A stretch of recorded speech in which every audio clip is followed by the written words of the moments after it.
Hello, chess lovers! Between Bobby Fischer and Mikhail Tal, who do you like more? And what happens when they go head-to-head? I'm about to show you a classic chess game packed with strategy, tricks, and brilliant tactics. A game from 1961 with Bobby Fischer playing white against Mikhail Tal with the black pieces. Alright, let's get into it. And on the board, we have the open Sicilian Taimanov Bastrikov variation with Queen c7. g3. Preparing to fianchetto the bishop to g2. Or maybe inviting the dark-squared bishop to f4, attacking black queen. Okay, let's see what happens after the standard moves. Knight jumps to b5. Messing with the queen a little. Queen gets pushed back to b8. Bishop joins in, putting the queen under even more pressure. As black, what's your response here? This position could shape the rest of black's game. Tal responds with knight to e5. But here, the engine actually likes pushing the e-pawn to e5 more. And what's black worried about with this move? Maybe after e5, Tal didn't want the light square d5 to become even weaker, turning into a huge hole in black's position. White could respond with bishop to g5. Then knight d5 can follow, adding pressure on the knight, and more importantly, targeting the sensitive c7 square. One of white's knights could easily swing over to that square. Maybe that's the main reason Tal chose not to push the pawn to e5. Alright, back to the actual game. Black continues with knight to e5. What would you play next? Go ahead and pause the video. If you answered queen to d4 with the idea of attacking the pinned knight, that's a little too quick. Why? Yes! The knight jumps to f3, forking the queen and the king. So what's Fischer's anticipating here? White continues with bishop to e2, and this is the top move, controlling the f3 square. Some of you might be wondering, why doesn't this bishop continue its journey to b2? A more natural move, while also keeping control of the light squares. Yes, exactly, guys.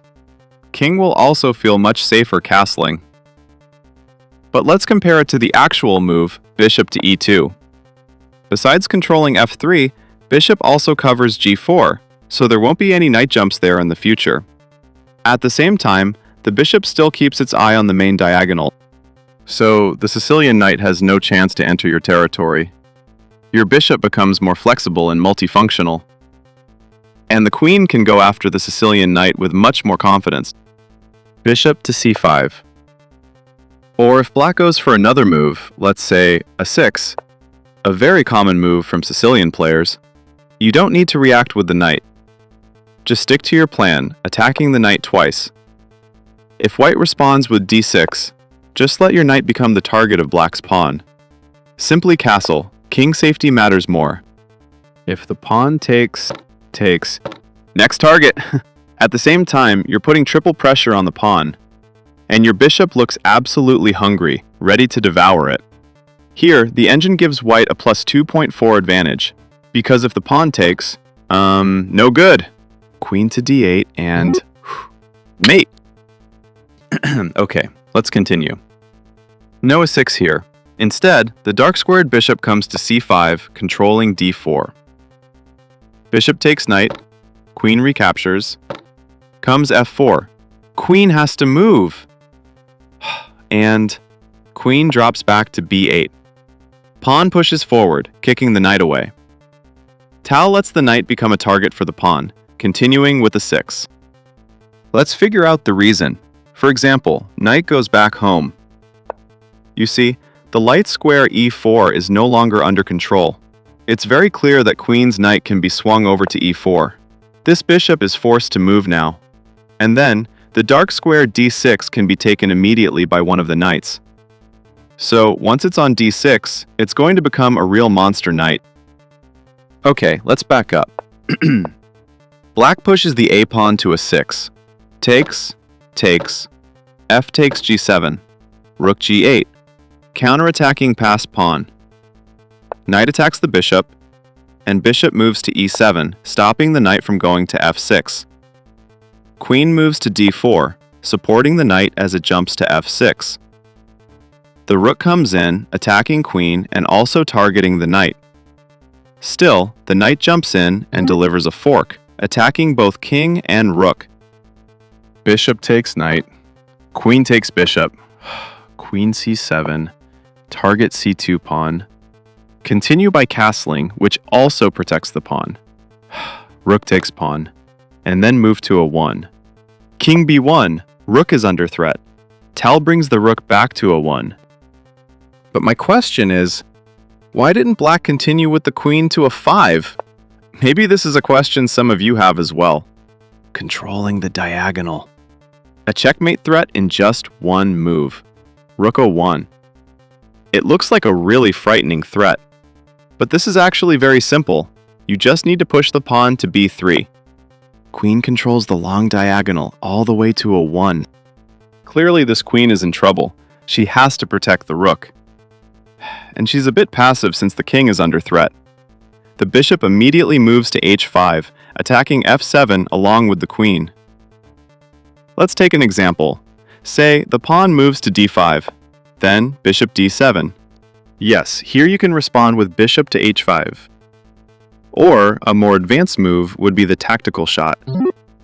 If queen takes, rook falls. If bishop blocks, go ahead, you can capture the bishop now. But here there's a magic move, rook h to e1. If bishop takes bishop, please feel free to pause the video. What's your move? Let's brutal.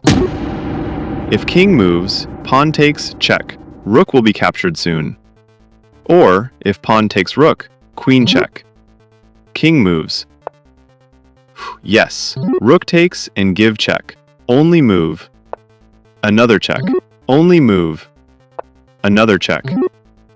Bishop has to block. Queen give check. Then rook takes queen. After rook recaptures, this rook will be yours. Then this boy promote. Here your evaluation is plus 3.8 according to the engine. Okay, let's continue to the actual game. No queen of5 here. Rook backs off. Bishop captures. Rook has to move. Bishop back with tempo. Hi bro. Black responds with e5. Please feel free to pause the video as white. What's your move? Look, your queen is under fire. Yeah, you can capture the pawn. After queen captures queen, pawn recaptures. But here, the best move is pawn takes pawn, just like in Fischer's line. And Tal accepts queen sacrifice. Pawn takes rook. Then the bishop takes the pawn. And next, it's the rook's turn to be swallowed by the bishop. Okay. Queen c5, bishop takes pawn, queen g5, bishop takes rook, queen takes, rook attacking queen, queen collects the second pawn, bishop takes with check, king moves, bishop e6, queen h6, bishop grabs the next pawn, bishop takes, rook f7, say goodbye to the bishop. Queen picks up its third pawn, rook takes, and check. Fischer continues the attack on the king with his rook. Another check. King moves, rook d1, preventing a back rank check. B-pawn moves to b5. The rook goes after the pawn. The queen defends it. Pawn to g4. Tal responds with queen h3. And this pawn is poisoned. Of course, black's queen will soon disappear. First rook h1. There's a back rank checkmate threat. So the queen has to guard the h8 square. It can go to d4 or g8. Either way, white's plan stays the same. Rook h8. Black queen dead! So after queen takes rook, then rook b8. Yes, black queen dead! It's completely clear that white is winning. Let's go back. No queen takes pawn. But queen moves to h3 instead. g5. Queen attacks the rook. Yes! Rook slides away with tempo. King moves. Rook captures black's last pawn. Yeah, it's a little cruel, but that's chess. The 7th rank is completely cleared out. so the king gets repositioned. The rook once again limits the king's movement. The queen targets the pawn. White responds with rook d1, ready to execute the ladder mate technique. It's clear that this is the queen's job, acting as both attacker and defender. Protect d7. Rook to d6. The battery is now formed on the 6th rank. Queen moves to c8. Pawn b3. Okay, just a waiting move. After move 47, Mikhail Tal resigns. An absolutely nerve-wracking game that burns a lot of brain power. And if the game continues, clearly one rook goes to a7 and the other rook comes to d7. Say the queen goes to b7, guarding the 7th rank. Let's go rock and roll! After king moves, rook check, king moves, another check, king moves, another check. After king takes rook, black queen falls. Team Black is absolutely crushed here. Alright, that was the game between Bobby Fischer and Mikhail Tal. A true classic battle, and there are so many lessons we can take from this game. Hopefully it inspires all of you in your own chess journey. Thanks for watching, and I'll see you in the next video.